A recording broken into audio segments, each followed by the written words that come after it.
Using magic, he spread the moisture like sonar. It struck something, human-like but different. He raised his 10-layer ice barrier, 10 walls rising before him. A voice echoed in his mind, asking if he had caught a human. The barrier shattered, and Rio realized the presence was powerful, yet still far. The voice praised him as a specimen. He stood still, waiting. The source revealed itself, a demon woman with horns. She admired his ice, and he wondered if she was an Akuma. Then fire roared toward him. He cast a barrier, but it shattered. An air spear struck his chest, throwing him back. He barely recovered. The woman stepped closer, noting his cloak belonged to the Fairy King. She said she would cut him down herself. She attacked with speed, blades clashing. Their strikes echoed as both unleashed magic at the same time. The collision blasted them apart. She called him a monster. He replied he didn't want that word from her. She realized he understood her, calling him dangerous. Explosions followed. She said she would kill him. Rio wondered if she hadn't been trying already. He hurled ice spears. She deflected. He summoned countless more. Mist filled the air as she asked if that was all. He said no. More spears, water jets, and heavy rain fell. She raised her shield, but Rio whispered, "Boil." The rain burned her skin. She screamed and countered with an explosion. Rio retreated, panting. She said her time was up, but she hadn't fought like this in ages. He told her to leave, noticing her regeneration. She smiled, saying he enjoyed it too. She introduced herself as Leonore Uraka Albuquerque. He called her Akuma. She warned that he should have destroyed her. On a phone call, Rio learned his parents had died. Soon after, he lay in front of a truck, his consciousness fading. He felt no fear, only slight regret, pitying himself since tomorrow was his 20th birthday. Then he awoke in another world, one with swords, enemies, and magic. In a white room, a voice asked if he was Rio Mihara. A man explained Rio had died, and, in rare cases, people reincarnate into other worlds. This time, Rio was chosen. The man offered reincarnation with memories intact. Rio asked if he was God, but the man said he was more like an angel. Rio named him False Michael. He asked why he was reincarnated, but the angel didn't know, only that God chose. Rio was told he could live however he wanted. Pleased, he wished for a peaceful life. False Michael explained the new world. Called Fee was like Earth, but with magic. 1 in 5 had aptitude, and Rio's was water. Disappointed, he asked to change it, but was told it was fixed. The angel reassured him water was useful, since most humans lacked magic. Rio asked if it healed, but only light magic did. False Michael said Rio's physical abilities were above average, and strength and Fee came from training, not levels. Rio accepted, wanting peace in a remote place. He would live in Rondo Forest with supplies for 2 months and a protective barrier. He only needed to visualize magic and practice. He awoke in a wooden cabin with books, a knife, and food stored in a silo. Outside, he saw mountains. Certain dangerous beasts lived there. For the first time, he felt he truly was in another world. Meanwhile, False Michael noted Rio had strong magic, and even a hidden ability: eternal youth. Rio began practicing water magic. He managed bubbles, ice, and boiling water, though exhausting himself. He realized survival meant learning fast. Days later, he cooked rabbit with salt, read the books, and practiced. He thought about finding ways to heal, make antidotes, and create fire. As the sun set, his new life in Fee continued quietly. Rio spent his days training. He froze and melted ice over and over, trying to control his magic. He could make water fly, but ice refused to move.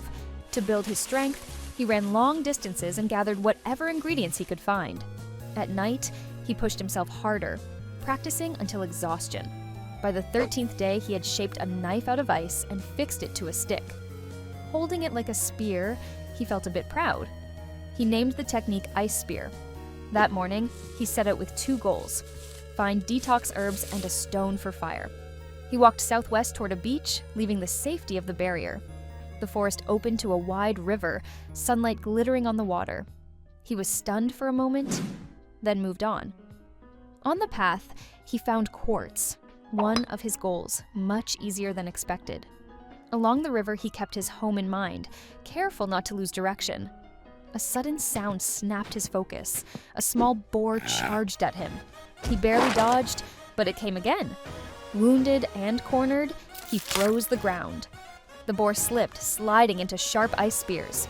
It died, and Ryo collapsed in relief. From that day, he ate less of the stored food and relied more on hunting. He learned monsters here were different from animals. They had magic stones near their hearts. Stronger monsters wielded stronger magic. Slowly, his power grew as he fought and trained. One battle was with a horned bison, a creature that crushed crocodiles with wind magic. He defeated it with a new spell he called Water Guillotine. Soon after, he discovered bloodthirsty fish in the river, much like piranhas. His water magic improved. He made spinning water blades, drills, and even rollers for handling hides. His body grew tougher too. He faced monsters like the kite snake with its slicing wind tail and brought it down with ice spears summoned from falling rain. But not every fight was easy. The assassin eagle nearly killed him with its speed, forcing him into desperate counterattacks. The monster book given to him listed many creatures, with notes on dragons and Akuma at the end. Those were meant for people chasing greatness. Ryo wasn't. He only wanted to live quietly. A year passed. Under the moonlit sky at the northern lake of Rondo Forest, Ryo stood facing a new foe, a headless knight, a Dullahan. He wondered what such a being was doing there. The headless knight's true strength lay in swordsmanship. He wasn't listed in the beginner's monster book, meaning he was either not considered a monster or far above that level. If the knight didn't use magic, Ryo wouldn't either. But the knight's skill with the blade was overwhelming, almost as if he was forcing training onto Ryo. Ryo was thrown to the ground, injured, yet he noticed the knight always stopped short of finishing him. After landing 3 blows that would have killed anyone else, the knight mounted his horse and left, as if expecting Ryo to improve before their next meeting. Ryo never knew if his attacks had mattered, but each fight lasted longer. His spirit grew, his speed improved, and he began anticipating the knight's movements. Still, when his ice sword shattered against the knight's blade, he realized the gap was immense. One clash sent him flying, but when he stood again, the knight handed him a glowing transformed sword before riding away. Ryo knelt, holding it like a gift from master to disciple. With this weapon, he resolved to grow stronger. He trained daily, physical exercise, running, magic practice, and swordplay with the knight. Slowly, strength and speed became his companions. Then came the assassin eagle again, this time with a partner. The first had lost an eye before. Now both pressed him hard.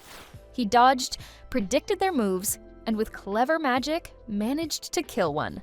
The one-eyed survivor retreated. Ryo felt that the eagle had pushed him closer to death than anything before. The third meeting was different. The eagle returned darker, larger, wrapped in a black aura. Its strikes were brutal. It shattered his ice armor, suppressed his magic, and hurled lightning at him. Exhausted and nearly helpless, Ryo realized the eagle was disabling his spells. Forced to rely on the new sword, he finally pierced its throat. Looking into its eye, he spoke words of respect, calling it brave and thanking it for helping him grow. The next day, at the battlefield, Ryo reflected on the fight. There was no pride, only certainty of victory. Then, a massive dragon descended before him. Terrified, Ryo heard its voice in his mind. The dragon confirmed the telepathy and asked about a bird that had evolved from an assassin eagle. Ryo admitted he had killed it. The dragon wasn't angry, only curious, saying the bird was the first in centuries to evolve in the forest and likely had been suppressing Ryo's magic. The dragon then noticed the strange sword Ryo carried. It recognized it as the sword of the Water Fairy King. Ryo explained he received it from the Headless Knight, who never used magic but trained him in swordsmanship. The dragon found it unusual, but reasoned the Fairy King must have judged it necessary. Ryo seized the chance to ask questions. The dragon told him the Rondo Forest was the size of a small continent, surrounded by water on all sides except the north, where mountains stood. To its knowledge, Ryo was the only human in the subcontinent. Shocked, Ryo admitted he was reincarnated from another world. Before more could be said, a roar shook the air, startling both boy and dragon. The dragon listened to the roar with closed eyes while Rio stood frozen. Soon the dragon said he was being summoned, but promised they would meet again. Rio quickly asked for his name, giving his own in return. The dragon said he was Luen and warned him not to approach the eastern mountains, where dragons attacked freely. Then, with terrifying speed, he vanished into the sky, leaving Rio in awe. Luen arrived at his destination, thinking about the boy. Rio seemed unusual, perhaps not entirely human. The dragon considered the story fascinating and thought that even in such a long life, there were still things to learn. He decided watching Rio would be interesting. Meanwhile, Rio noticed in a water mirror that he hadn't aged at all. His hair and nails grew now and then, but his face and height never changed. After bathing, he planned to search for fish and salt. At the beach, he found wreckage scattered along the sand. 3 figures lay there. 2 were dead, 1 impaled. The third in armor was still alive but bleeding heavily. Rio studied the wound and realized the man would die if left alone. He tried water magic, remembering that the human body held much water, and with great effort, he stopped the bleeding. He carried the man from the sand and placed him in a cart found among the wreckage. Later, the man woke in Rio's home. Confused, he saw his sword and armor nearby. When he stepped outside, he met Rio carrying firewood. He introduced himself as Abel and thanked Rio for saving him. Rio explained he had only carried him from the beach and that only one of the 3 men survived. Abel said the others had been smugglers, which surprised Rio, though he doubted Abel was one of them. They spoke easily, despite the language barrier. Rio introduced himself properly, offering food and dry clothes. Together they returned to the beach, where Abel reflected on the shipwreck and the kraken, while Rio realized this man might be his first friend. Abel then said he needed to reach the city of Lu to send word to his companions. Rio warned it was far north, with no people nearby. Abel still insisted, then asked Rio to join him. That night, Rio explained he had to inform someone before leaving. Abel wondered who it could be, but didn't pry. In the forest, Rio faced the headless knight one last time before departure. He asked the knight to fight with full strength. Their battle left Rio exhausted, and at the end, the knight offered him something without words. The next day, Abel asked where Rio had gone the night before. Rio said he had told his master farewell and showed him a cloak that seemed like a gift. They both set off north, Rio glancing back at his cabin with quiet nostalgia. The morning passed without trouble, but by mid-afternoon something stirred. A small boar blocked their path. Abel drew his sword and killed it in one strike. Rio stared, surprised, then explained that Abel's body glowed when he used combat skills. Abel said it was normal for weapon users. He suggested they camp soon and found a hollow tree. Inside, Abel rested while Rio stayed awake, practicing his magic. Hours later, Abel took over the watch, curious about Rio's cloak and mentor. He guessed the cloak wasn't human-made, maybe a gift from a spirit or even a dragon. Morning came, and they set off again. Suddenly, a killer eagle dropped from the sky. Rio warned it used air magic. Abel wanted to retreat, but with a boar behind them, escape wasn't possible. They agreed to split the fight. Abel would handle the boar, Rio, the eagle. Abel defeated the boar, but was left exhausted. Returning, he found the eagle already dead, Rio smiling beside it. Rio revealed he had set an invisible ice wall, letting the eagle defeat itself. Abel was stunned. They moved on, reaching a mountain range. Unsure of the path, Abel flipped a coin. Heads? They'd go left.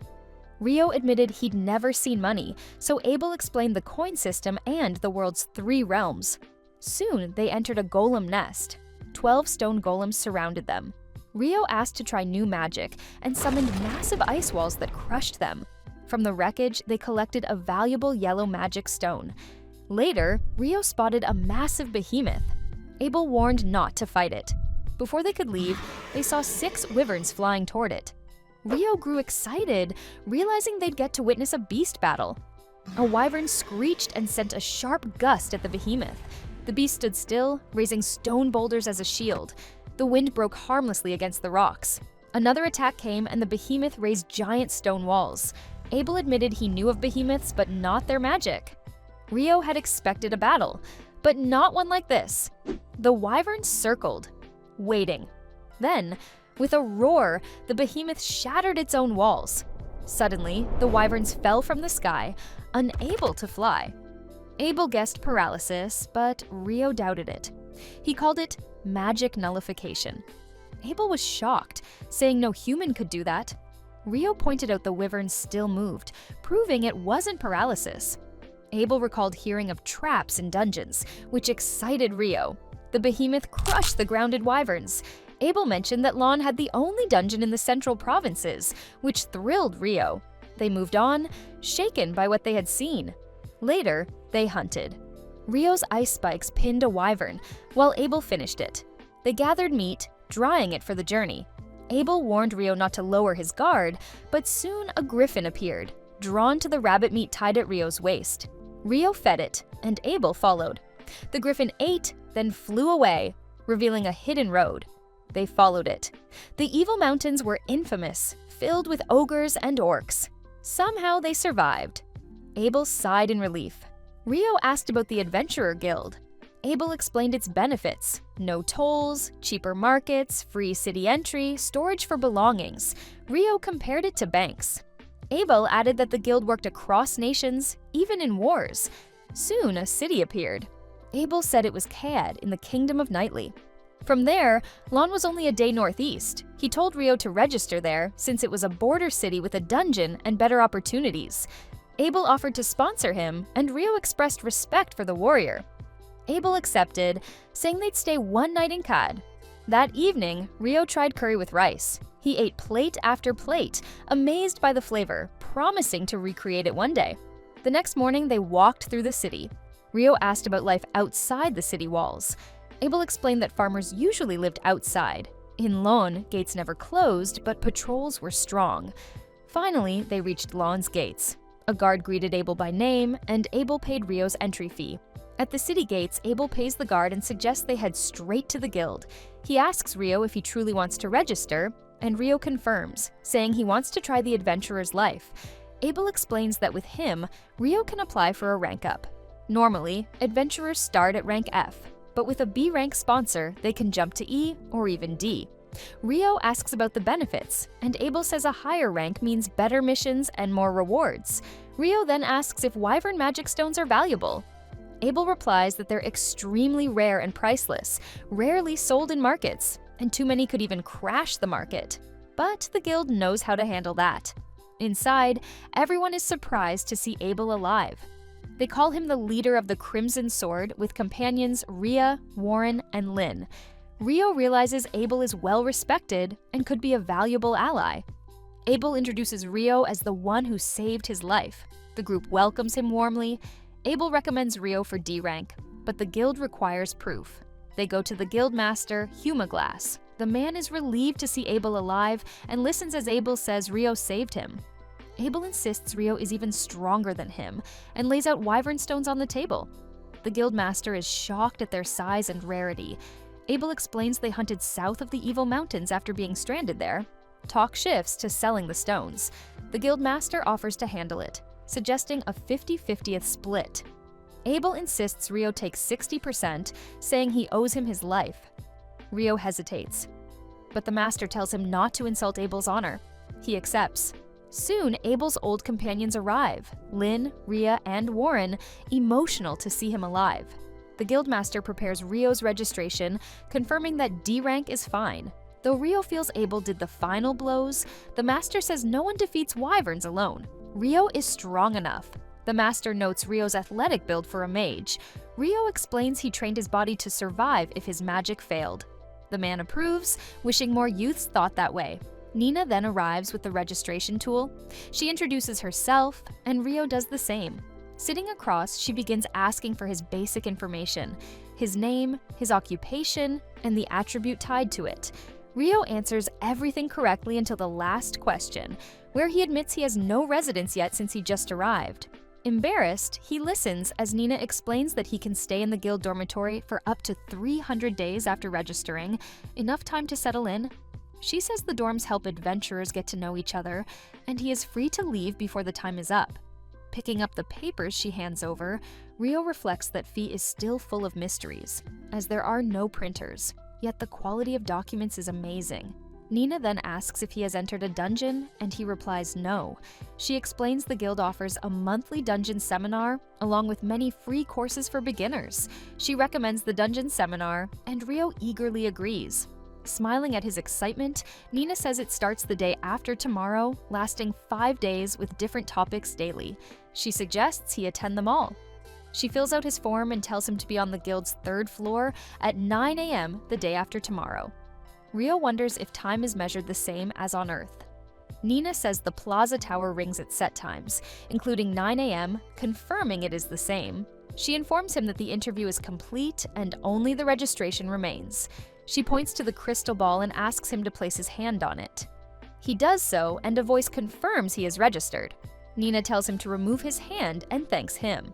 She then gives him his guild ID, warning that replacement costs 1 gold if lost or damaged. While thanking her, Rio reads the card and wonders if it can collect points. Soon, Abel's party enters, smiling. Abel thanks Hugh for letting them use the lounge, and they prepare to leave. Lynn announces a celebration at 6 p.m. at the Golden Wave, inviting Nina and Hugh. Abel turns to Rio, saying he must come since he is the guest of honor.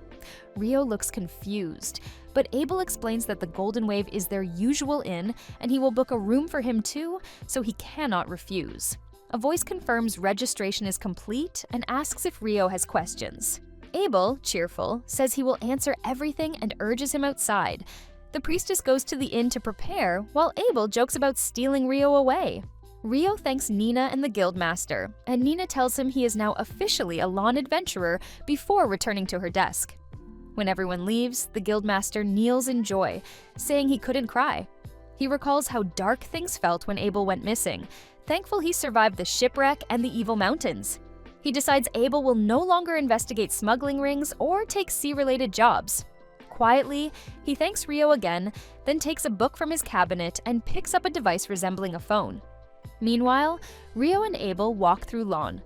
Abel says he will reward him with clothes and a staff. He guesses Rio is attached to his old leather outfit, but promises new ones in a similar style. Rio replies that he is not attached at all, as he wore whatever he could find in the forest, so he is fine with new clothes. Relieved, Abel says he can choose casual and elegant outfits. Rio then asks about the staff, wondering if he needs one. From the fitting room, he explains he does not, as he can use magic freely. Abel notes staff's boost power, curious what Rio would be like with one. Rio says he has never used one and prefers his sword for close combat. Abel is surprised, asking if Rio can really use a sword. Rio reminds him he already said as much. Abel had thought he only carried a knife. Rio recalls mentioning before that, as a wind mage, he charges enemies, something he would not say if he lacked sword skills. Leaving the shop, Abel asks again about the staff, but Rio declines, saying he already has his sword. Abel points out it is hardly a real sword. Rio insists it is. Abel says it looks more like a dagger. Rio then admits he lacks basic knowledge of the world, not knowing units or even the length of a day. Abel says he always thought Rio strange, but never imagined he knew so little. Rio quotes, "Knowing you know nothing," saying it is wisdom. Abel patiently explains the basics, while Rio memorizes quickly. Abel wonders if he might be a genius, but lets the thought go as they reach the Golden Wave Tavern, warning Rio to prepare to drink. The next morning, Rio wakes with a pounding head. Certain Abel carried him upstairs after the celebration. The tavern had been full of people raising mugs to Abel's return. He recalls drinking and laughing, the drinks hitting perfectly. Sitting in the common room, still hungover, he lowers his head. A lady greets him, saying breakfast will be served, and he may sit anywhere. Rio thanks her and asks about the bill.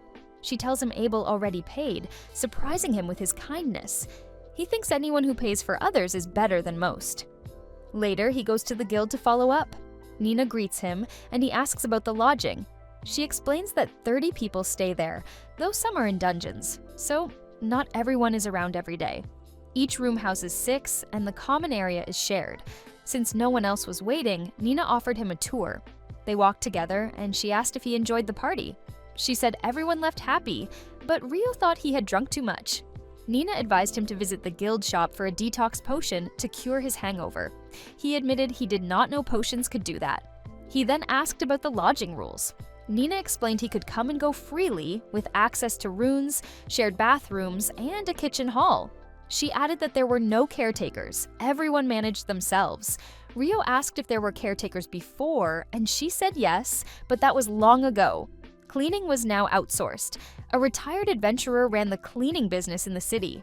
Rio remarked that this was what adventurers did after retiring. Nina then told him he would be in room 10 with Niels and Ito, who were away in the dungeon. In room 10, she showed the door with nameplates. She said she would place his now as it was ready. Rio, a bit shy, agreed. She hung his nameplate beside the others. 3 plates were seen, with space for 2 more. A knock came from downstairs. Nina looked out and said the others were here. She left the room with Rio, announcing she was the guild receptionist. With a smile, she introduced Niels and Ito. Embarrassed, Niels greeted Nina while shirtless, and Ito said hello. Nina said the timing was right and asked them to look after Rio. He introduced himself, and though Ito looked unpleased, Niels said he was glad. He introduced himself as a swordsman, pointed to Ito as a priestess, and welcomed Rio. Nina reminded Rio not to be late for the seminar tomorrow, then left. Niels put on a shirt, and Ito watched. Niels said Nina was very beautiful, and Ito told him to calm down. She reminded him the receptionists were promised to nobles. He said every man dreamed of marrying one after becoming famous, but Ito dismissed it. She then told Rio they were roommates now and he should relax. She admitted she had worried about who would share their room, but was glad it was him. Niels agreed, saying he would hate someone like Dan from room 1. Rio said such things happened when personalities clashed. Niels then asked about Rio, noting he seemed like a mage. Rio confirmed it. Niels asked if he would attend the seminar, and Rio said yes, all 5 days. Niels said he owed his survival to that seminar. Later, someone knocked. Nina entered with another boy. He had registered and would also stay in the dorm. He introduced himself as Ammon. Niels introduced the group, and Nina said Ammon would join the seminar too. She left. Niels stared, saying how beautiful Nina was. Ito looked at Ammon, saying he seemed young. He said he was only 16, but after losing his family, he became an adventurer to survive. Niels said they were all the same, and it was good that he and Rio were in the same class. Rio said they would learn a lot together. Niels and Ito then left for the dungeon, wishing them luck. Elsewhere, Lynn shouted at Abel, saying something was impossible. Abel said it was true. Lynn said she knew the ice wall spell, but it could not be cast in midair to fall on enemies. She said no element allowed creating magic at a distance, only around oneself. Her companions told her to calm down. If Abel said it happened, they believed him. Lynn argued again, saying it was common sense. Abel said he was only explaining events. That was how they got the yellow magic stone from the golem. His companions asked what he would do with it.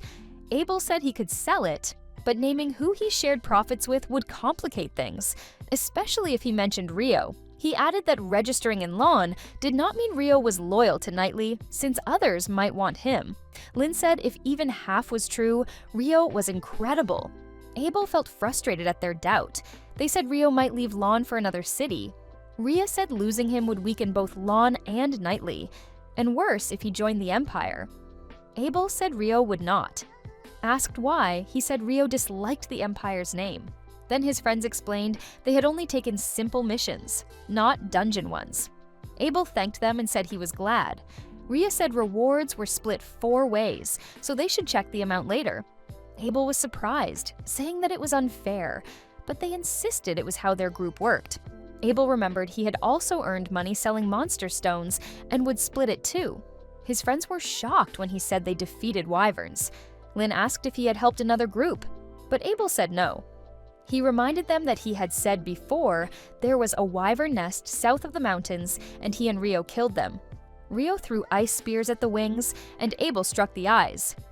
Lynn was stunned, saying even Master Hilarion could not use such magic.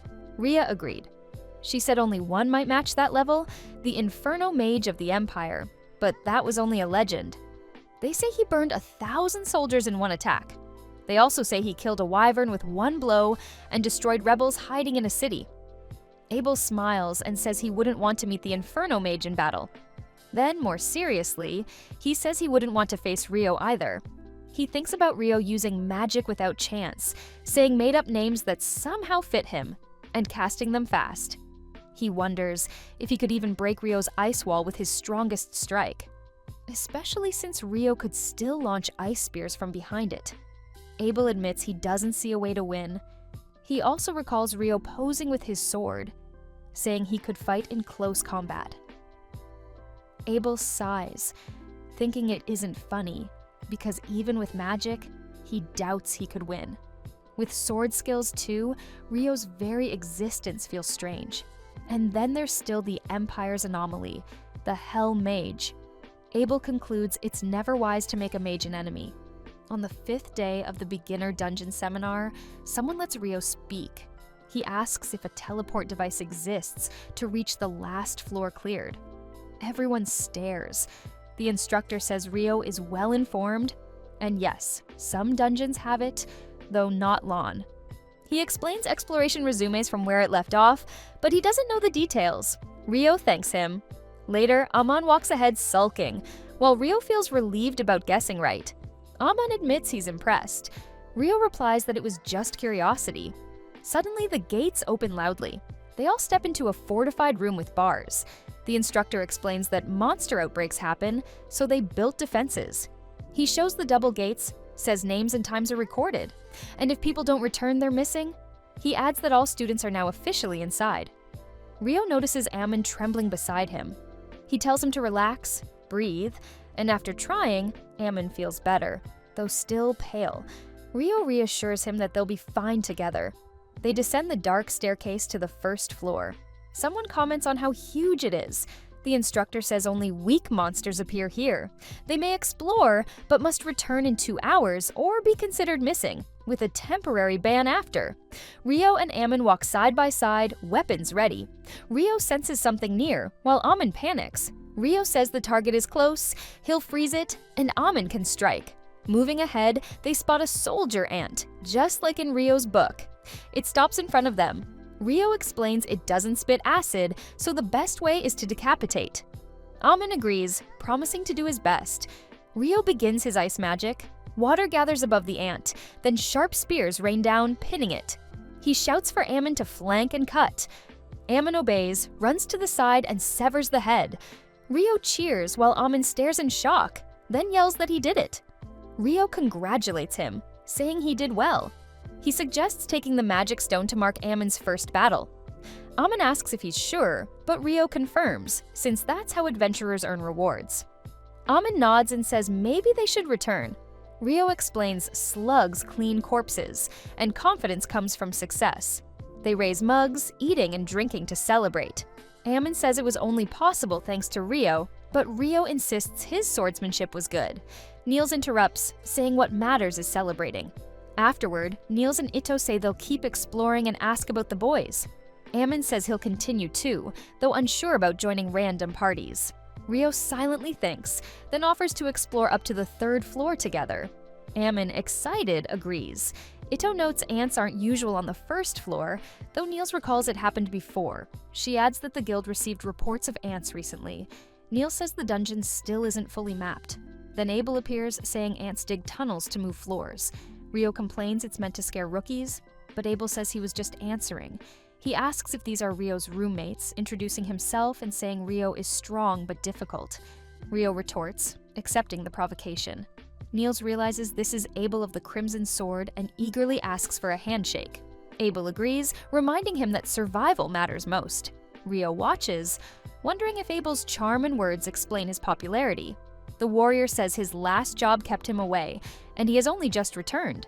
Lin spots Abel and shouts where he had been hiding, while Ryo reminds him that they must report to the guildmaster. Abel insists he wasn't hiding, only answering rookies' questions. Lin apologizes to Ryo, saying she's taking Abel, asking Warren to fetch him. Abel argues he can walk, but Warren drags him anyway. Rhea apologizes again, and Ryo says it's fine. Abel yells Ryo is a traitor while shouting at Warren to release him. The others watch, stunned, while Ryo smiles. Amon calls it a fine show, and Niels declares Abel incredible. In Lu's dungeon, iron bars secure the 1st floor. On the 2nd floor, torches burn along the walls. Ryo calls ice to pierce enemies, pinning beasts in place. Amon follows with his sword and finishes them. He lifts his torch near the bodies as Ryo praises him. Rio suggests fighting one-on-one next. He plans to injure a wolf's legs for the challenge. Amin hesitates, saying he's grateful for training but asks if it's enough for Rio. Rio reassures him, noting his style resembles Abel's. Surprised, Amin says he learned from Grandpa Kira. A former adventurer, Rio comments that strength grows from firm fundamentals, just like Abel. They walk further. Amin asks how Rio knows martial arts despite being a mage. Rio recalls his Dullahan teacher and says he learned a little. Amin admires that he is both a mage and a swordsman, but notices he carries no blade. Rio shows his glowing sword, saying it was crafted for water mages. Amin observes that it is ice and rare. Soon, wolves charge. Rio cripples one with ice, letting Amin attack. The swordsman engages, and Rio notes his style lacks openings but drains stamina. He remembers neglecting his own runs since leaving the forest. Exhausted, Amin defeats the wolf. Rio congratulates him and raises an ice barrier to rest. Amin marvels at the clear ice, and Rio explains that impurities cloud normal ice. Pure water creates transparency, but here, it is magic. Amin calls water magic amazing. He admits fighting moving beasts is exhausting, unlike group hunts. Rio explains that solo battles are stressful, and his style drains him faster. He advises running for stamina and daily drills for strength. Amin recalls his master's routines, and Rio says discipline will make him strong. He mentions Abel, who, despite being gifted, trained every day. Shocked, Amin doubts his own talent. Rio quotes the strongest champion he knew. Talent is continuing forward. Perseverance builds strength. Fired up, Amin swears not to give up. At dawn, Rio crouches in his room while Amin runs outside, panting. Hato and Niels watch, then join reluctantly. Rio sees them and hums happily. Later, a bag drops on a table. Nina offers books for sale. Rio asks for alchemy texts. Lawn City has 2 libraries, but the southern one has beginner books. The shop doesn't lend, only sells. Rio finds 3 he wants, but one recipe collection costs 10 gold. He only has 5. Remembering the wyvern stones, he heads to the guild. Walking cheerfully, he thinks about selling them. Pleased he won't need to work for money. That thought feels wonderful. Rio looked up and saw the sky darken. People on the street stopped and stared. A solar eclipse began. He thought he didn't know this world had such events. As the sun dimmed, someone near him wondered what was happening. Suddenly, Rio felt uneasy, as if something had shifted. He froze, thinking he was in some kind of void, alone in emptiness. He worried any movement would expose him, so he exhaled, forming moisture in the air. Using magic, he spread the moisture like sonar. It struck something, human-like but different. He raised his 10-layer ice barrier, 10 walls rising before him. A voice echoed in his mind, asking if he had caught a human. The barrier shattered, and Rio realized the presence was powerful, yet still far. The voice praised him as a specimen. He stood still, waiting. The source revealed itself, a demon woman with horns. She admired his ice, and he wondered if she was an Akuma. Then fire roared toward him. He cast a barrier, but it shattered. An air spear struck his chest, throwing him back. He barely recovered. The woman stepped closer, noting his cloak belonged to the Fairy King. She said she would cut him down herself. She attacked with speed, blades clashing. Their strikes echoed as both unleashed magic at the same time. The collision blasted them apart. She called him a monster. He replied he didn't want that word from her. She realized he understood her, calling him dangerous. Explosions followed. She said she would kill him. Rio wondered if she hadn't been trying already. He hurled ice spears. She reflected. He summoned countless more. Mist filled the air as she asked if that was all. He said no. More spears, water jets, and heavy rain fell. She raised her shield, but Rio whispered, "Boil." The rain burned her skin. She screamed and countered with an explosion. Rio retreated, panting. She said her time was up, but she hadn't fought like this in ages. He told her to leave, noticing her regeneration. She smiled, saying he enjoyed it too. She introduced herself as Leonore Uraka Albuquerque. He called her Akuma. She warned that he should have destroyed her. Out of time, she said they'd meet again, stronger next time. The void collapsed. Ryo returned to the street. Unsure if he was really back, he sat on a bench. He sighed, relieved he survived. He thought of his last near-death battle with nullifying water. Leonore's speed and strength far surpassed that. Pain in his chest reminded him of her air spear. He thanked his cloak for saving him. He thought about her magic and speed, maybe tied to the eclipse. Their battle harmed no city, only them. He realized much remained unclear, but decided not to dwell. He needed his alchemy book and research on akumas. Abel once said he knew only of demons, not akumas. If even he was ignorant, finding knowledge here would be difficult. Ryo decided to buy the book and return to the dorm. Later, at the dorm, no one was inside. He guessed they were still training. Niels, panting, boasted he could defeat everyone if not exhausted. Then 5 figures mocked him, calling his words the cry of a beaten dog. Ito retorted that ambushes were cowardly. One of the men said monsters wouldn't announce themselves or wait until they were rested. He said they must always be ready. Ryo was walking nearby when he noticed something strange from his left. A man approached Niels and said he should be glad this fight was not real. The warrior cursed at him while Ryo remarked that those who let their guard down had only themselves to blame. Ice spears rose from the ground at the men's backs. The one near Niels noticed his friends being struck. Ryo stepped in and asked if he wanted to know what happened, then explained that he made ice spears pierce them from behind. The man tried to curse at Ryo, but Ryo interrupted, saying never to let the guard down. He asked if he was supposed to warn him before attacking, like Niels was told to do with monsters. He said this is what they get for being lazy. Niels complained that the situation was a pain, but added they had been running every morning and would switch to weekends to save energy. Ryo called out to the man standing idle. Niels said his name was Dan from room 4. Ryo asked what his next move would be, whether he would flee with his tail between his legs now that his friends were struck. Dan drew his sword and refused to back down. He charged recklessly. Ryo sidestepped and struck Dan's ribs with his sword hilt. Dan curled in pain while Ryo returned to his friends. Ryo thought striking with his hands would have hurt Dan more through armor, but the hilt still caused serious damage. Ryo said he had been at death's door earlier, and maybe adrenaline remained from that fight, then asked for healing. He showed the bruise from his battle with the Akuma. Adito said it looked bad, but no bones were broken, though the blow was harsh. She added that closer to his heart could have ended him, then cast healing magic. Ryo said this is what escaping death looks like, and he was just glad to be alive. Adito asked what he fought. Smiling, he said he would tell later. Dan from room 4 stayed crouched in pain. Ryo thought how one moment Leonore cornered him, and now he was showing off against weak adventurers. The contrast was absurd. Later in the bathhouse, Niels thanked him. He said without Ryo, he would have been humiliated. Ammon said he moved fast for a mage. Ryo replied that mages these days could move fine. Niels told him to stop teasing Ammon. They all laughed as they relaxed in the bath.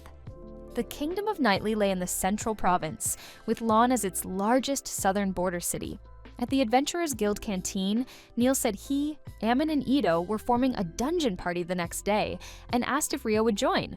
Ryo declined, saying he had something to do in the city. Niels said that was expected. Ryo began his career as a D-rank adventurer right away, and defeating Dan from room 4 confirmed his strength. His roommates saw the gap was wide. Dungeons were easier with strong adventurers, but stress grew for weaker allies. The guild recommended equal parties. Ryo was an outsider, and most new adventurers were weak. He was a rare exception. Even the guild had not predicted someone like him in the dorms. On Monday, his friends left for the dungeon. Ryo planned to train magic control and stamina by running the city walls. The day before, Leonore's spells outclassed his, though his casting was faster. He wanted more speed and precision to sharpen strengths and remove weaknesses. Yet she was far faster. He recalled her crossing dozens of meters instantly, likely with wind magic. He wondered if water magic could do the same. He thought of shooting jets from his feet, but needed support from his back, maybe even from his neck. Perhaps jets along his back could work. He froze the ground ahead and calculated that his limit was 256 jets. He tested with one from his back, but the effect failed. He knelt, admitting defeat to himself.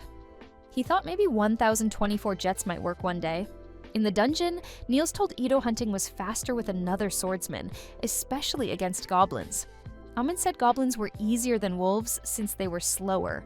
Niels suggested a break, adding they should lick salt and drink water. Amin recalled something about salt, but forgot. While Ito healed, Niels said in his village, salt and water followed sweating. Ito disliked Amin's wounds, while Niels admitted this had been close. He said goblin archers should not exist on the 5th floor. Knowing they did, he refused to go further. Ito agreed. They returned early, but loot was plentiful, even split 3 ways. At the guild hall, Niels shyly greeted Nana. She asked if they ended early. Nervous, Niels said yes and tried to compliment her. Ito interrupted, explaining they met a goblin archer on the 5th floor and showed its magic stone. Nana confirmed it and said she would inform the guildmaster and update the records since such reports were rare. Niels tried to speak again, but Ito cut him off, saying they had to sell stones. In his office, the guildmaster was working when Nana entered. She reported goblin archers on the 5th floor. The guildmaster stopped, shocked, and asked again. He said archers should only appear on the 10th floor. Nana confirmed. He said this was a sign and asked which B-rank groups were in the city.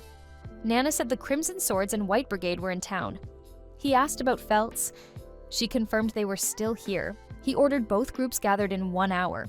Abel said even the White Brigade was called and he disliked dealing with them. Rhea asked why, since they knew each other from childhood. Lynn said Abel only complained and should follow Warren's quiet example. Then, the Crimson Swords knocked and entered. Phelps, Heinlein, and Shenna, captains of the White Brigade, greeted Abel. He returned the greeting. Phelps noted Abel was stiff as always. The guild leader said they knew why they were summoned. He thanked them, saying it was about goblin archers on the 5th floor. A warrior asked how sure he was. The guild leader said he was certain. He shows the goblin archer's magic stone and explains that 3 F-rank adventurers met goblins on the 5th floor, one of which was an archer. Abel replies that it is promising if an F-rank group could handle such a fight. The leader says it was Niels' group, and as they were lucky he was calm, with a bright future ahead. A warrior asks if that is Rio's 3 roommates. Hugh says yes, Niels, Ito, and Ayan, adding he did not know Abel knew them. The warrior says he met them briefly, and they will become good adventurers since they value survival. Phelps, the White Brigade leader, interrupts, confirming goblin archers on the 5th floor, and asks what the guild leader wants them to do. The leader requests that Crimson Sword and White Brigade inspect if a great surge is coming. A surge is when monsters multiply and strong beasts appear on upper floors. He offers 100 gold now and 200 after. Abel asks if all they must do is confirm the surge. The leader says yes, and if confirmed, they should retreat. He adds they will block monsters with barriers, defend with knights, and counterattack. He tells them to enter tomorrow, while stopping new adventurers in the meantime. Staff will block entry and he asks for acceptance. Abel accepts for Crimson Sword, Feltz accepts for White Brigade. On Tuesday morning, Ammon asks if the guild received more news after their report, speaking with Mills and Niels. He wonders where Rio is and recalls he went to the library. A guild notice suspends dungeon expeditions. The city is cloudy as Rio heads to the southern library, hoping to learn more about Akumas. Meanwhile, Niels, Ito, and Emma see the bulletin, noting the suspension. In the dungeon, Abel meets Phelps and asks if 20 is only half the White Brigade. Phelps confirms, leaving lower ranks in the city, bringing only C rank and higher. Eel notices even the guildmaster present. The master says he stayed near the entrance for quick decisions. He orders them to move, but Abel stops him, uneasy about the 1st floor, and asks Lynn to scan with wind magic. She casts and reports over 100 monsters already. Phelps shouts the surge has begun. The guildmaster orders retreat to the stairs and for knights to be alerted. A heavy metal door shuts, sealing the entrance. A man confirms the seal, then stares as claws bend a gate. Goblins flood the halls. A battle begins with a goblin's shout. Phelps orders ranged attacks, while the vanguard protects. Arrows cut goblins down. At the guild, Nina announces beasts invading due to the surge and authorizes long-range fire. Archers stand ready at the gates as Nina reminds them to hydrate. Inside, Abel notes goblins and archers, calling it a battle of endurance. Lynn says they must fight through to reach bosses. A warrior says goblins will not stop until their general dies. A goblin mage appears and warnings go out. A warrior tells the guildmaster to go north. At the north wall, knights clash head-on. The guildmaster wonders if arrows have run out, then orders knights and adventurers to combine forces. An earth mage chants, raising a stone wall to shield Phelps. He shouts that mages will soon arrive. Phelps cuts down a beast with his spear. Abel plants his sword in the ground from exhaustion, while Warren throws goblins back with his shield. The warrior slays another archer and tells all to endure longer. The fallen goblin fades as distant noise grows. Phelps and Abel stare ahead as 3 larger goblins appear, generals of their kind. Abel feels unease, realizing a king exists deeper. Kings are rare, appear once in decades, command thousands, and destroy cities. With over 10,000 goblins present, a king's presence was certain, though never born inside a dungeon before. Abel admits he does not know their power and suggests defeating generals before the king arrives. He takes one, White Brigade's leader takes another, and the last is left to the groups. Abel strikes swiftly, but his blow barely harms. A mage's fireball forces distance. Abel thinks of his next move. The goblin attacks, but Abel dodges. He and Phelps grin like fighters as they coordinate. White Brigade's leader spins into a goblin general. Soon he notices something behind the floor. Abel shouts for all to get down. White lightning splits the generals. Warriors cover their ears as the bolt passes. A monstrous beast appears, and one asks if that is the king, wondering if it meant to erase them with its generals. Abel questions the attack, noting no chant, only an arms motion. He decides to stay close, shouting that he and Phelps will engage the beast. As they approach the Goblin King, the warrior is startled by the monster's sudden attack. He shifts his sword and blocks the strike. Feeling the heavy force of the blow, Abel struggles to hold his stance while Phelps notices an opening. Phelps strikes the beast's arm with his spear as it attacks Abel.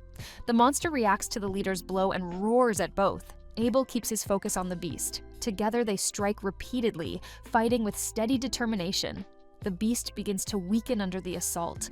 Abel stumbles on the ground, cursing as he falls. The Goblin King takes the chance and charges at him.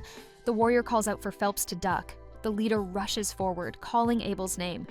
Abel chants his technique, Absolute Shadow. The Goblin King continues its advance. As it nears Abel, it prepares a punch.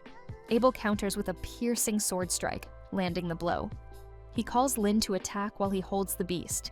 Lin and Warren see the giant figure from a distance. Abel repeats his Absolute Shadow technique. The city in the distance feels the impact as wind and dust sweep across. Returning to the dungeon, a dark scar marks the ground, shocking Lin. The Goblin King drops to its knees, wounded. Phelps approaches and sees the beast surrounded in darkness. Abel is stunned by the sight. In the tavern, people celebrate loudly, mugs raised. Amin calls Rio to join. He walks over as Niels boasts of eating for a week. Aen greets him, happy he arrived for the party. Food is served freely on the guild. Niels, cheerful, urges Rio to eat and drink. Still confused, Marhiro asks what they celebrate. They explain a great surge happened today, a rare event. Rio realizes survival means victory. He only wants food before more stories. Niels speaks of Abel's skill, nearly defeating the Goblin King alone. Rio questions why almost alone. They clarify Lin finished the fight because Abel held the beast. Rio says Abel's strike sounded like a rare wind spell. Edo wakes briefly, naming it Bullet Rain, before sleeping again. Rio says the name sounds cool. Niels explains the spell fires many invisible blades. Another voice says Abel dodged them with his arts. Abel appears and explains combat arts. Rio again praises the name Absolute Shadow. Abel laughs while Niels praises his heroism. Abel humbly credits their support. The boy beams with pride. Abel adds Rio's presence would have helped, but Rio says he was in the library. Abel tells him to stop joking. Lin and Ria arrive, saying the guildmaster called Abel. Rio teases him about the reward, but Abel insists Lin struck the final blow. Lin says it was only possible because Abel held the beast. She then asks Rio about his ice walls. He confirms, describing training to reach 40 meters high. Lin is shocked. Rio warns them about danger as a clumsy scene unfolds. Days later, 5 hooded figures pass Amin. Niels stands at the guild board, finding no missions. Nana apologizes, saying they were stopped by the purchasing department. Niels awkwardly thanks her, embarrassed as the others arrive. Rio approaches, saying he sought copper for alchemy, but no shops sell it. He plans to retrieve some from the dungeon. Edo asks if it exists there. Niels worries about the cost. Ryo explains it is expensive, recalling a fist-sized piece worth 50 gold. Edo says alchemists and guild clash, raising prices. Ryo proposes a mission to an abandoned mine near Rusei, half a day away. He offers payment per person and for each piece with the condition of safe return. The boys accept, saying the terms are good. Ryo calculates and agrees it is cheaper than buying. He reminds them it will not help their guild rank, but they say that does not matter. The three friends walk toward the abandoned mine.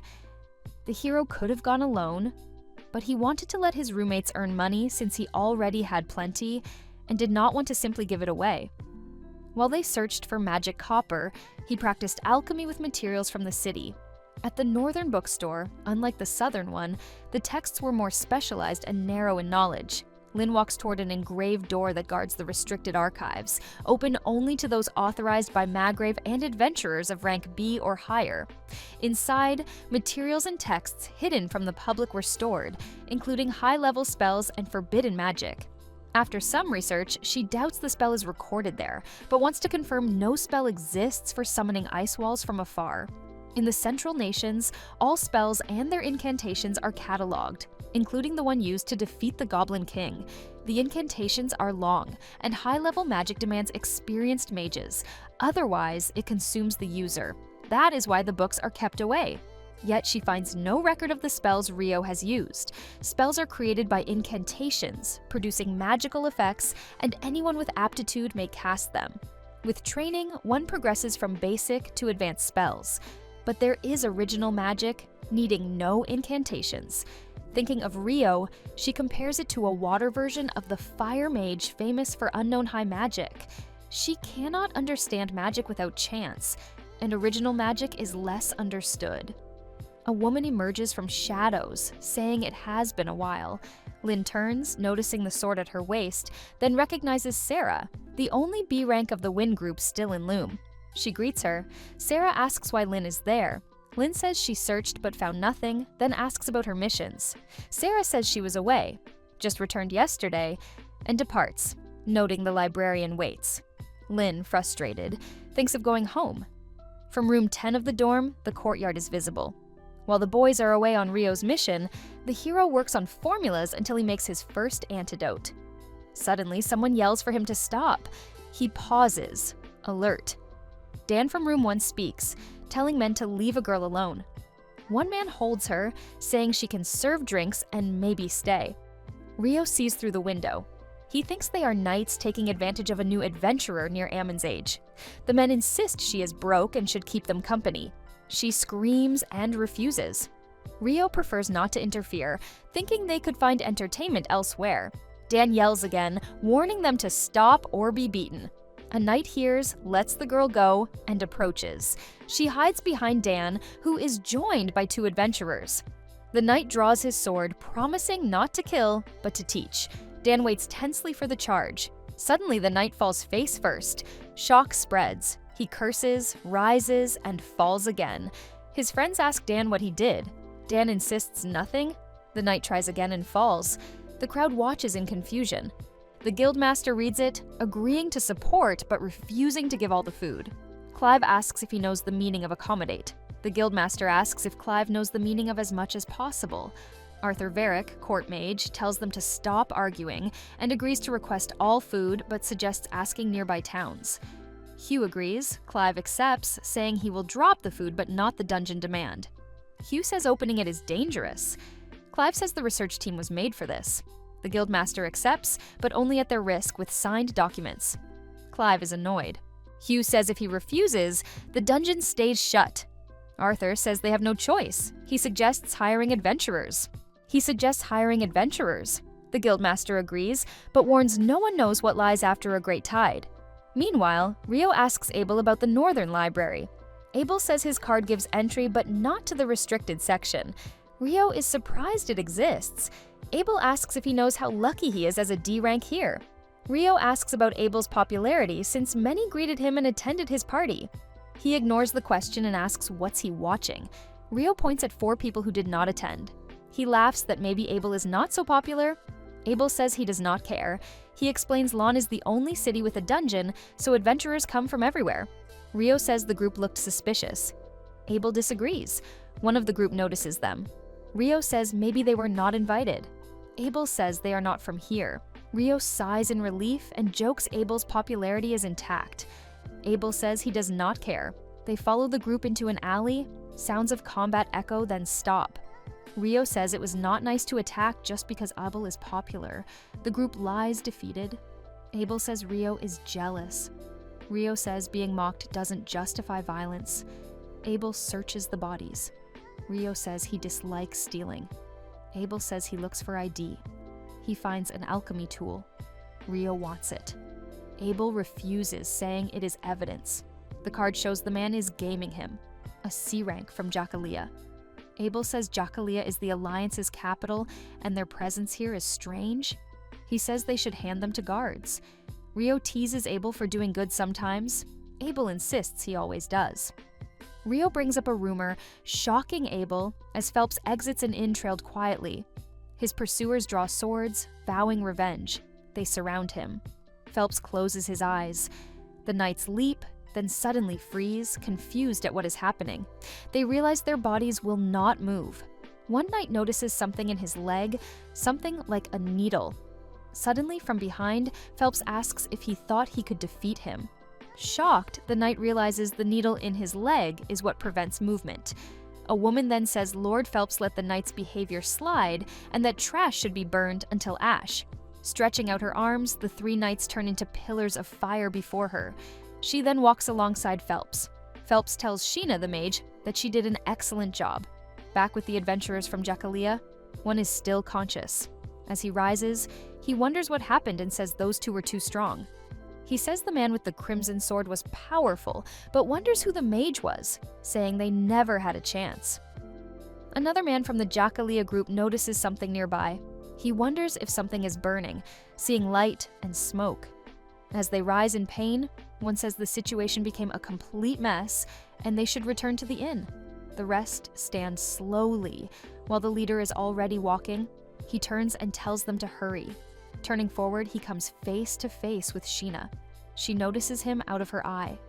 He freezes, recognizing the mage from the White Brigade. As she passes, he trembles apology. The mage continues walking while he stays frozen. Later, he screams, asking why the city has so many monsters walking everywhere.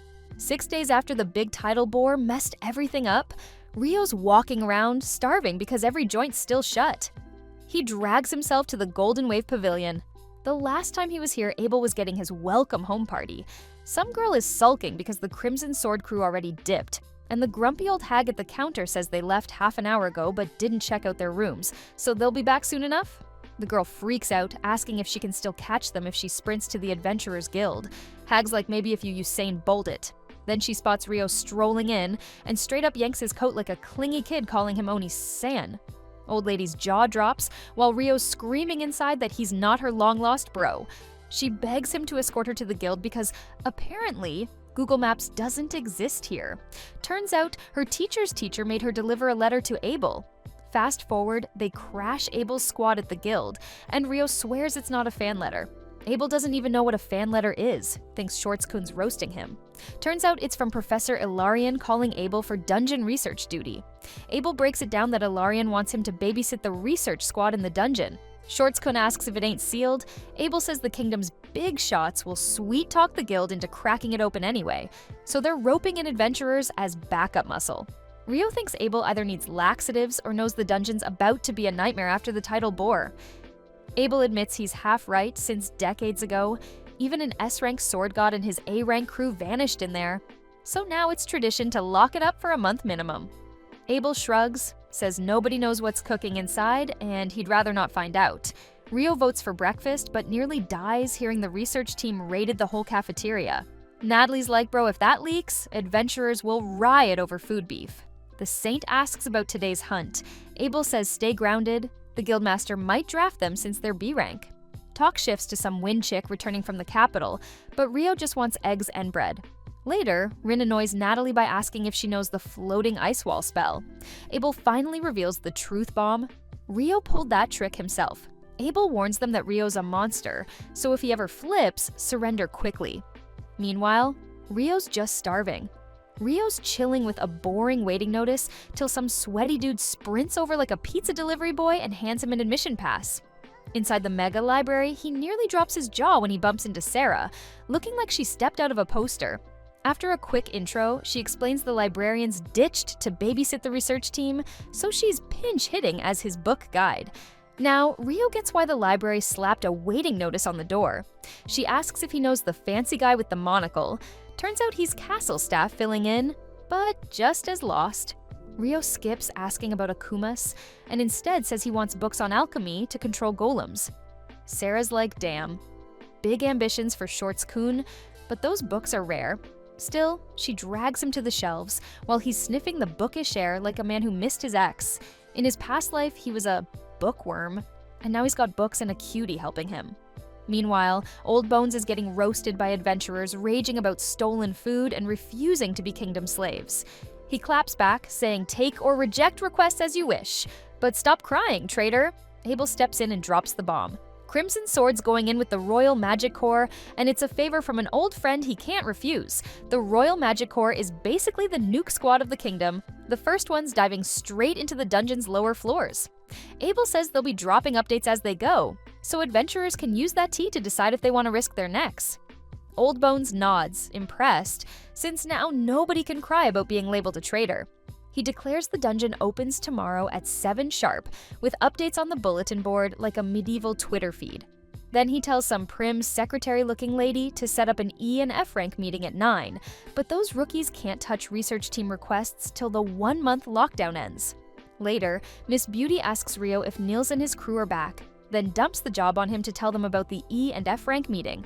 Rio realizes he totally ghosted the D rank meeting earlier, so she signs him up for tomorrow's rookie huddle.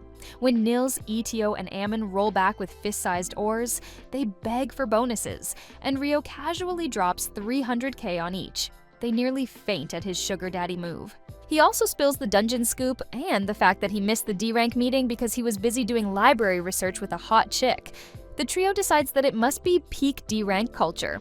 At sunrise, Abel tells Rin to boot up her magic radar and sweep for life signs. Twintail Brat scans the first floor and comes back with 0 hits, so she's told to crack the doors open. Her probe eats mana like an all-you-can-eat buffet, and if she pushes as far as floor 5, she can only spam it 3 times max, so she's gotta keep gas in the tank in case the dungeon decides to act wild. This bimbo's radar eats mana like Luffy devouring meat, 3 sprints, and she's tapped out. Plan simple, clear floor 1 through 3 today. Meanwhile, the Guildmaster runs the rookie meeting, reminding E and F rank noobs they're banned from escorting the research nerds because nobody knows what the dungeon's cooking after the title bore. Crimson Sword will send updates to the bulletin board, so keep peeking. He calms them down, saying side hustles exist, like White Brigade guarding food shipments from nearby towns. Rio finally clicks that's why White Brigade dipped. Then, Short Stuff asks about monster stone colors, especially from the Goblin Generals and the King. Old Bones explains that stones show elements by color and age by shade. Dark means old and buff, light means fresh spawn. Every stone this run was light, meaning those bosses just popped up recently, like a dungeon respawn glitch. There's a wild theory that the dungeon just straight up respawns its own monster army, which would explain how 30,000 mobs got cooked up overnight. The problem is, where's all that juice coming from? Rio, strolling alone in the forest, starts nerding out about Einstein and special relativity, realizing that if energy can become matter, then maybe the dungeon's printing monsters like NFTs. But then the big brain headache hits, because if the Great Tidal Bore coughs up energy, what's powering that? Nothing adds up, so he rage quits thinking about it. Meanwhile, Guildmaster Hugh leans back in his chair, dreaming of a chill month, secretly impressed that Rio's got sharper instincts than the research nerds. He figures Abel picked a good one. Hugh's stuck on the light-colored stones too, because if they were dark, it would mean ancient monsters crawling up from floors below the 39th, but nah, these things are fresh spawns. 30,000 of them are still cracked logic. Miss Prim overhears Hugh planning to report to the Margrave and his boozy Knight Commander Neville Black. Hugh's already scheming to bribe the guy with a 30-year-old single malt, calling it diplomacy Phi style. Meanwhile, Ryo's mind drifts back to the eclipse, the Akuma fight, and the tidal bore, thinking these coincidences smell rigged. At the table, Ryo points at Niels' pocket, and the dimwit proudly whips out a shiny pocket watch.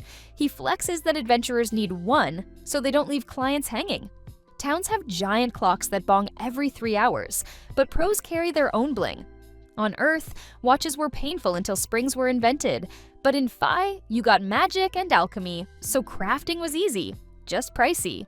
10,000 florins for the baby models, millions for the flashy ones, and the real mechanical no-magic pieces go for billions, rumored to be made by some brigade-level genius. Short Stuff cheers Niels for never being late again, but the guy claims that he was never late in the first place. Suddenly, a beauty interrupts, congratulating Niels and ETO for their clutch plays during the tidal bore defense, promoting them to E rank. Niels freezes like a crashed loading screen, while Miss Prim invites them to update guild cards, register as a party, and pick a name. Eto's hyped, Amun vows to grind, and Ryo's sure they'll level together soon. Later at the library, Ryo struggles with eclipse research till Sarah swoops in. She's sharp, finding that every tidal bore is preceded by a solar eclipse, but this time it was total, not partial. Well, for this shortakun, Sarah swoops in doing the routine like Mikasa saving Eren again. Partial eclipses pop up every couple of years, so yeah, it could just be a coincidence with the great tidal bore, but Ryo's not buying it. He asks why Sarah's so sure they're linked, and this cutie casually drops that she's been digging into this for a while. Ryo straight up blushes. She flips the convo and teases him about magic stones being darker the longer a monster lives. Then checks if the bore stones were light. Ryo confirms, stunned she Sherlocked that. Turns out records show they've always been light, tucked away in ancient parchment no librarian bothers with. She even offers to show him. Meanwhile, Abel's squad hits the 7th floor of the dungeon. No monsters, which is sus since bats, wolves, and goblins are supposed to roll up early. Using sick alchemy gadgets that detect old magic residue, they trace bore energy deeper down. Abel notes that Central University guys are rushing floors like speedrunners, thinking the bore came from the 38th floor. Rhea confirms priests are boosting them with favors. Clive, hyped for clout, wants to solve the bore mystery and snag the academic president seat, basically the kingdom's budget boss. Dude's risking lives for LinkedIn points. Clive starts whining that half the researchers are already gassed. Bro, just because you're book nerds doesn't mean you skip leg day. The old crack decides they'll stop at the 10th floor and set up camp. Day 5 rolls in, and the old bones, Arthur, learns Central University nerds already blitzed the 10th yesterday. With no reports, maybe it's empty, so he sends the team to sniff out residual mana, while Abel volunteers to check traps. Rune City's dungeon is famous for traps from floor 10 down, so normally you need a scout, but Crimson Sword's got none, just Abel the swordsman, Rhea the priest, Warren the tank, and Rin the mage. Abel usually winged it, dodging traps instead of disarming them, though his trap game was rusty after years on surface duty. Poison sprays and pitfall drops are common, but weirdly, the 10th floor is squeaky clean. Abel's sure Central Uni pushed down, confirmed by priests spotting them on floor 11. By now, Clive's 100-man expedition has already hit the stairs to the 12th and discovered a giant glowing portal. Clive names it the Gate, flexing it might explain the monster flood from the 38th floor. 3 squads unite to investigate: Central University under Chancellor Clive, the court's magic team led by advisor Arthur, and the Magic Uni's brain squad led by Professor Christopher Bratt. Magic Uni moved slowly compared to Central Uni and court mages, but Professor Christopher wasn't dumb. Dude had spies tucked inside both rival teams, feeding him bulletin tea while he chilled. Everyone knew Clive was grinding for that Royal Academic Director seat, and neither Magic Uni nor court mages cared to block him. Still, they weren't about to let their squads be his pawns. So court mages threw in advisor Arthur, a big shot mage even Clive couldn't clown, while Magic Uni sent Christopher, sly enough to inherit the uni someday. His priority was 0 body bags, and if they cracked the Great Tidal Wave mystery, that was just bonus XP. Chris ran things like a mafia boss, dangling fake offers like personal labs to bait young scholars, but he actually kept promises, crushing rivals while being fair with funding. Researchers liked him, so his 1,000-strong army sent only 50 Uni elites plus 100 hired C-rank rune adventurers. Central Uni had to settle for D ranks, a classic budget squad.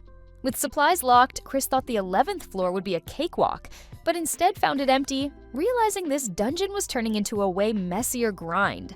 Natalie catches some poor sensor guy sweating bullets, mumbling that the detector went haywire and pinged something from the 40th floor. Chris storms in like Wi-Fi with zero lag, demanding the guild get the memo. Then Chris Bratt from Magic Uni pulls rank, grilling the sensor dude, who explains the tool's basically a magical GPS built with wind spells. Not gonna lie, Chris Bratt storms in like Tony Stark crashing a guild meeting, showing off he's rich in magic, so they better deal with it. It pinged once, then boom, signal lost at floor 40, which fries Bratt's brain since nobody's gone past floor 38. Even B-rank crews struggle after 30, and he's only got C ranks. Rune's strongest force now looks like a budget cosplay army.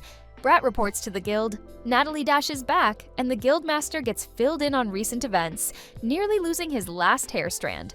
He orders the liaison officers to head to the dungeon post, no leaks to the adventurers, while he panics that Abel's squad probably went poof right after the Great Tsunami mess. Later, Bratt confirms that whole squads just Thanos snapped. Clive and 10 Central Uni nerds stuck on 11, Advisor Arthur and 50 court mages gone on 10, Crimson Sword vanished, even supply runners at floor 1 yeeted. Magic Order's blip showed only for a sec on floor 40, but the Guildmaster knows no 100 C-rank mob is touching that depth without divine hacks. Bratt admits no monster sightings till 11 and maybe deeper, but vanishing is still a mystery. Old Bone says the odds of survival look grim, tells Christopher to cancel hiring the C-ranks, and Chris agrees to do that. Meanwhile, Abel's squad lands safely, realizing Arthur's crew landed here too. The geezer's been teleported before and swears this feels like a divine hack. Rhea calls it Sanctuary Formation, Priest-Only God-Tier Shield, Absolute Defense, basically cheat codes from heaven. On Abel's request, Rin scans 500 meters and finds 1,000 humans and more.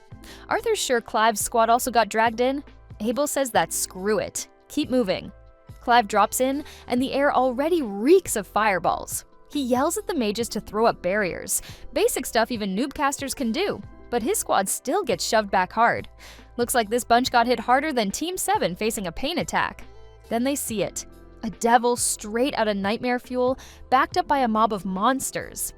Clive mutters he's read about these bad boys, enemies of gods and angels, immune to magic, totally in humanity's do not touch list. Panics high, healers patch, attackers fling spells, but nothing works. Arthur snaps, telling Clive to hold the barrier while he orders a triple unison shot. Still useless.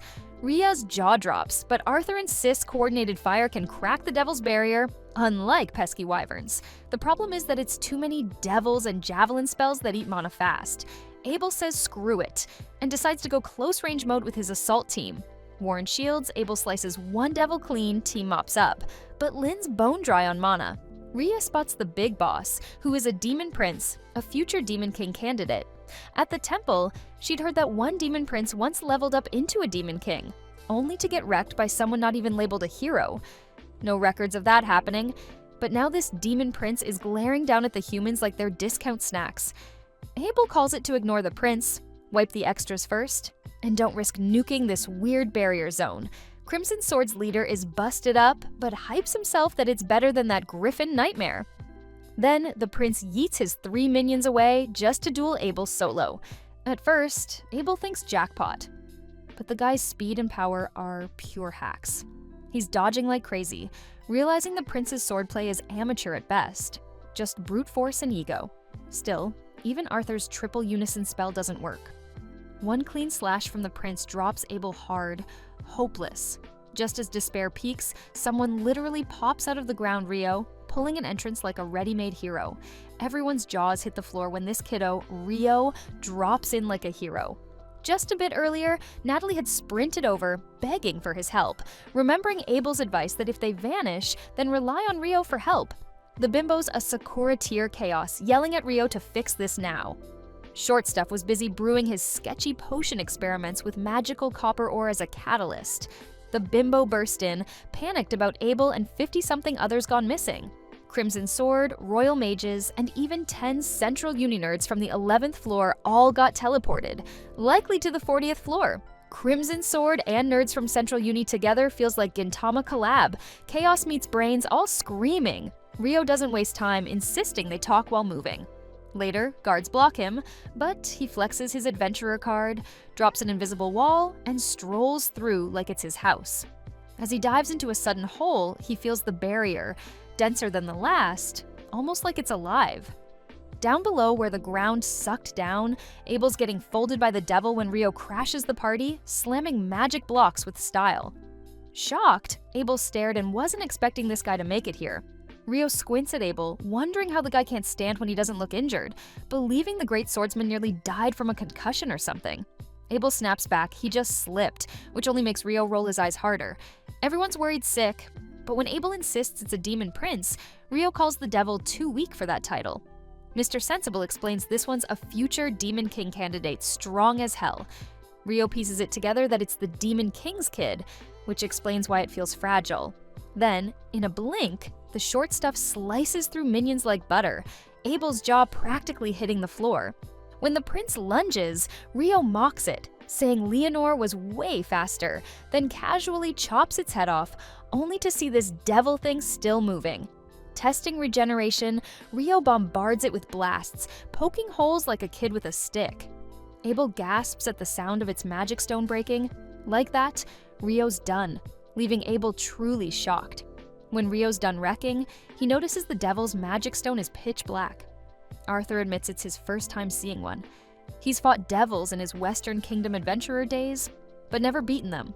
Normally, stones match elements like red fire, blue water, yet this one's black.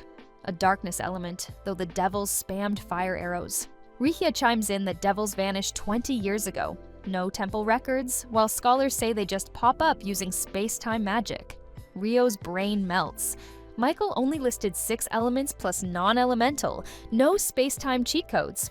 Abel explains infinite storage and teleportation, both Empire-only tricks, held by Baron Hagen Benda, the poor guy, basically treated like walking FedEx with a curse passed down generations. My man Abel casually explains infinite storage and teleportation, like Senku showing off his science hacks. Ryo muses heroes might be like that too, then remembers rumors, far west in Rune, 4,000 kilometers away, heroes arrived. Meanwhile, Roman's squad stumbles on a sacrificial altar, and people mistake Horned Lady for the Demon King. Roman drops his name, Hero Yusha Roman, Demon King's slayer-to-be. The Horned Lady smirks, ready to entertain Hero Roman. She mocks humans' boring long-range spam and dares them to bet everything. The crowd chants his name while Roman recalls the thrill of dueling someone like Ryo. She never thought she'd be minced so fast, but now she tests Roman herself. He fights smart, balancing defense and offense, but she yawns mid-battle and casually skewers him in the gut, warning that if he swings, she'll just hit back harder. Then, laughing at his wasted effort, she drops the bomb. She isn't the Demon King. Roman demands answers, and she introduces herself, Leonore. She wants him stronger, at least 10,000 times stronger because there are humans her equal. Roman rattled that stronger monsters than him exist. Meanwhile, Abel returns to the guild, scolded by the guildmaster for vanishing and Ryo for shoving gatekeepers. Arthur cools the old man, crediting Ryo as their lifesaver, while Short Stuff beams, glad Arthur backed him. Arthur briefs the guildmaster about the temple mess, 50 devils, 3 elites, and 1 demon prince ready to level up into Demon King. The old man's floored that anyone came back alive. Arthur credits Abel for keeping the squad alive, though he almost got flattened until Ryo casually nuked through the 40th floor. Guildmaster's stunned since even top-tier elemental casters can't break dungeon floors. They regenerate like cheat codes. Arthur admits no one knows how Shortakun pulled it off, except Abel swearing Ryo's in a league of his own. They agree to keep nobles out of it and label Ryo an ally of Rune. Meanwhile, our hungry gremlin follows Curry Fumes to Feast House and runs into Sarah. Dude just casually slides in like Kirito after soloing a dungeon raid. They blush over medium spice orders, chat about guild dorms and D rank, and then boom, she drops the bomb, she's the sword instructor for Rune's Knights. Shocked, Ryo agrees to her invitation for a mock battle at the Knights' grounds. Sarah drags Ryo to the Knights' training field, introduces Nash, and tells him to grab any blunt weapon from the armory. The kiddo's stunned, she pegged him as both mage and swordsman, but Sarah assures her she's the same breed. Their spar draws a crowd, Ryo's dive move impresses even Knights, but then Sarah goes full throttle. Her wind element magic cranks her body speed past human limits, sharper than even Demon Leonor's swings. Ryo realizes he's outclassed in both power and speed, so he calls it quits before he gets diced like curry toppings. Instead of being mad, Sarah hugs him, praising his defense against wind armament strikes. He admits she's terrifyingly skilled, and she casually drops that his robe screams Fairy King, meaning the legend himself trained him. Ryo's floored again. Then duty calls, Lord Alfonso's training. Sarah warns that if that brat bothers Ryo, she'll kill him herself. Before leaving, she even has made Raelita personally escort Ryo outside. Outside, Ryo bumps into the guildmaster, who shoos Raelita away and personally takes him by carriage. The old fart thanks him for saving everyone on the 40th floor. Without him, Abel and crew would have been toast. But he still scolds Shortakun for ignoring the gatekeeper, giving him a penalty of 3 quests every 3 months. Ryo thinks that's a joke-level punishment, but believes it's win-win for both sides. When asked about the Lord's estate, he admits it was just a spar. Guildmaster nearly faints, thinking he blew up the place. Meanwhile, at Debui Empire's 3rd magic training ground, Vice Commander Oscar Luska and Captain Fiona Rubine run drills with adjutants Jurgen and Marie. Fiona pushes optimism, reminding the squad they've come far in half a year. Oscar worries about reaching division's size, but Fiona declares they'll head to Whitnash in the Knightly Kingdom for 2 months.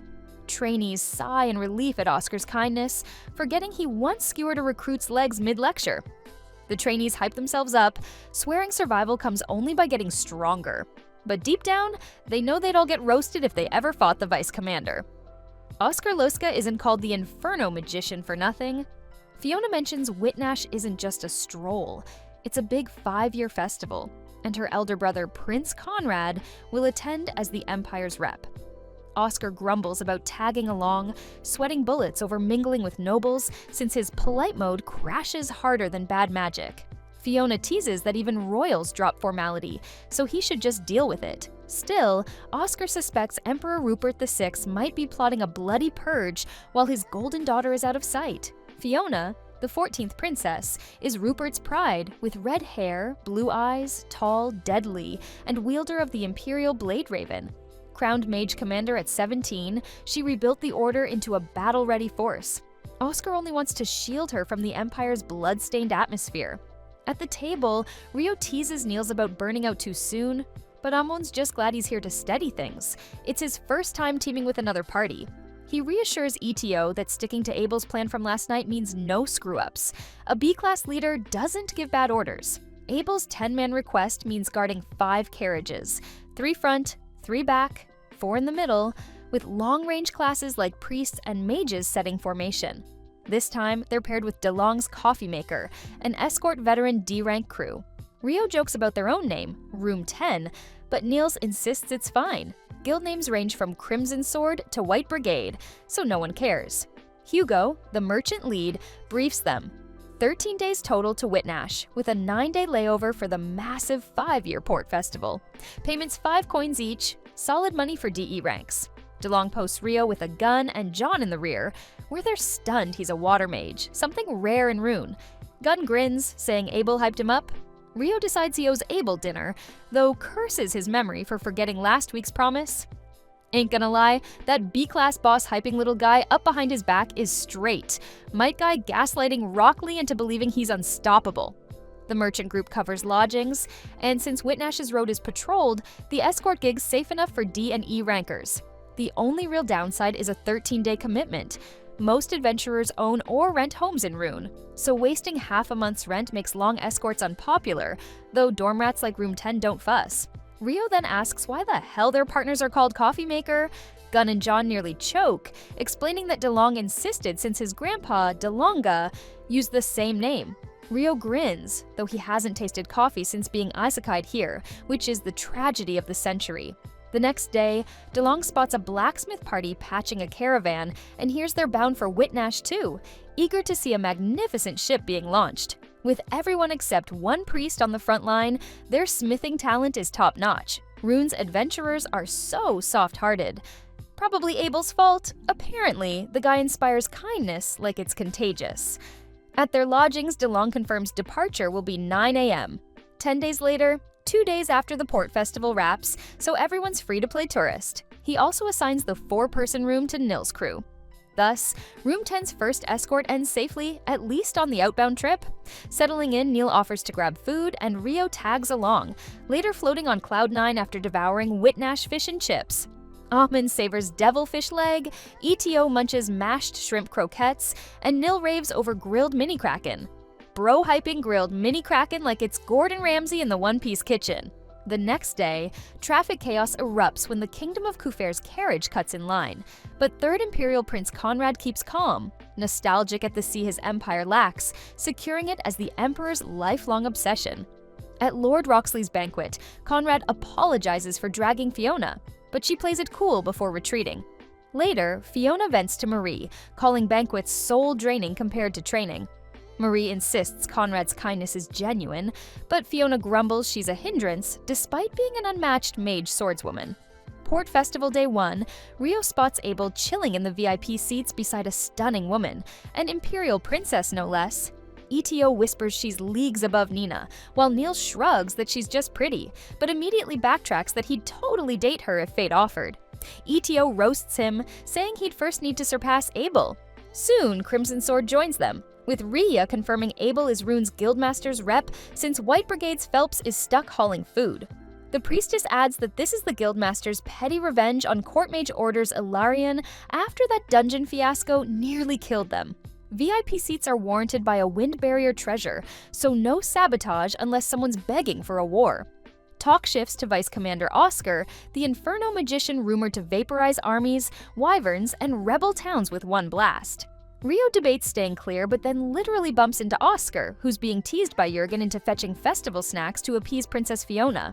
Conrad bumps into Rune's acting guildmaster Abel, swearing he's seen him before. Abel waves off titles. Just Abel for now, but the third prince presses if he's always the rep. Abel explains he's only covering the first and last days, while the real guildmaster handles the middle when the lords and national reps gather. Conrad casually drops his sister off here, leaving her to enjoy the festival. Abel pegs her as Princess Fiona, Imperial Mage Commander. Conrad teases if that title rattles him, but Abel's more worried about the Inferno magician Oscar. Conrad clumsily denies him being here, but basically confirms it, making Abel note how the Empire's game strategy is as subtle as a drunk bard. My man Conrad accidentally leaks secrets like Itachi, dropping hints nobody gets till 200 episodes later. Meanwhile, Marie begs Fiona to play princess, but she prefers her commander's coat. Later, Oscar whines about VIP fatigue, nearly spills food, and almost crashes into a mage-looking guy with godlike reflexes. Port Festival Day 2, Room 10 gawks at a magic ship running on wind and water stones. Ammon itching to see it zoom. Nil finds out the big magic ship demo is tomorrow morning, right before the 30th two-person riding Port Circuit Adventurers event, which still has open slots. The rules are no magic, but the second half turns into full-on brawl mode, so durability is king. The prize is a fat 300,000 florins, with 100k for the runner-up. Naturally, Nil and Ammon dive for the last spot like monkeys chasing coins. Next, the crew hits a shooting game with 0 archers among them, until Rio recalls Abel's secret bow skills from the Great Stampede. Abel strolls in, Guildmaster finally free, and explains, 50 florins a shot, 5,000 prize if you nail the 100M target. Nil, the clown, tries despite never touching a bow, leaving Abel laughing at this weirdo. Later, Abel then casually bullseyes the target, stealing the show just as Crimson Sword arrives with shopping bags, mostly Ria's retail therapy. Rio takes the trio and bounces, unaware that shady lurkers are plotting chaos at the Lord's garden party on the final day. Nil accidentally collides with Dan, making Ammon twitch while Rio notices the fuss. Short Stuff recalls the kid Dan once saved actually joined his party, along with a girl he'd helped too. ETO casually drops that it's Sasha from Room 2, since both are priests. That chick's only 16 but already a powerhouse. No surprise she got scouted by an E-class party. Rio's floored that Ito's this updated on dorm gossip. But it makes sense. Sasha balancing Dan's ragtag group was inevitable. Soon, the 30th two-person port circuit kicks off. Pairs board boats with 4 oars, tasked to round a buoy 400 meters offshore and return. After the buoy, the oar-smacking warfare is fair game. Magic and boarding are banned, but all-out attacks are totally legal. Feet must stay in the boat, or it's game over. With 150 years of history, this event's brutal. Nil and Amun sink instantly, proving greed doesn't float. ETO wisely avoided that mess. Honestly, Nil and Amun sank faster than Team Rocket blasting off again. Fiona's loving the chaos of the race, while Oscar mutters that if magic were allowed, it'd be over in seconds. Marie reminds him it's strictly one-on-one combat, but Fiona's already distracted, teary-eyed, begging Oscar to make sure the crepe stand exists at the training grounds too. Oscar, the health nut, snaps that only nutritious stuff is allowed, so Fiona instantly shifts gears and demands he drag the crepe stand into the castle instead. On the water, Nil and Amun face Dan's crew, with boats rocking like drunk horses. Nil and Dan end up dueling in the finale, only for all four idiots to sink together, waving goodbye with disqualification. Later, at the ceremonial voyage, Guildmaster finds Rio's group chilling in prime seats. He notices Nil drooling at Princess Fiona, and Rio rats him out. Guildmaster warns him that unless he wants Inferno Magician barbecue, he'd better behave. Meanwhile, beneath the waves, spies confirm the 370 billion florin magic ship sails smoothly and is worth every coin. Day 4 of the port opening festival, the gang stumbles on a specialty bow and arrow shop, jaws dropping like they've never seen pointy sticks before. ETO, hyped, asks Rio if he could handle a bow. Since close range isn't his jam and magic's too restricted, maybe mid-range harassment will make him useful. Not gonna lie, ETO buying that crossbow feels like Usopp finally picking up a real gun. The smart plan is to keep enemies paranoid and ruin their focus. Shop owner Abraham Lewis appears, cool as hell, and suggests a crossbow for the priest. Then he casually drops a bomb. He just finished testing Arena, his prototype rapid-fire crossbow, this morning. Pull the lever, unleash arrows like an assault rifle, 15-meter range, basically a fantasy machine gun that is of 80,000 florins. Ito sold, and Nil and Amun agree to split costs, pitching 20k each. Rio shrugs, planning to mug Abel later for his share. Then, Short Stuff asks about watches, and Louis shows off 5 masterpieces, just his hobby, but no alchemy is involved, making Rio really impressed by his craftsmanship. Day 5, Rio's squad remembers the repair crew they'd met on the highway to Whitnash, and sure enough, it's the blacksmith party right in front of them. Amun's floored these guys, hammer steel and do woodwork, while Nil points out they're absurdly skilled as frontline fighters, built like tanks, plus 1 token priest. My man Amun looking at those smiths like Deku staring at All Might with pure fanboy energy. DeLong confirms their whole crew's basically muscle with hammers.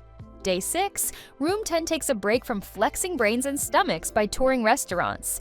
Then, on the final day, they realize they haven't even visited the Adventurers Guild. ETO suggests asking seniors for guidance. Rookies like him and Amun shouldn't stumble blind in a new town. Nil, the clumsy clown, insists they go now before seafood distracts him again. At Whitnash's massive guild, bigger than Runes, festival crowds are buzzing. Nil and Dan roast each other in public, while the short Akun cracks up, ETO chats with Sasha, and an old adventurer shoves drinks at them. Everyone's feasting on godly seafood, while in the shadows, lurkers whisper their plan. With Rune's guildmaster absent, only a proxy remains, meaning it's the perfect chance for their final day chaos.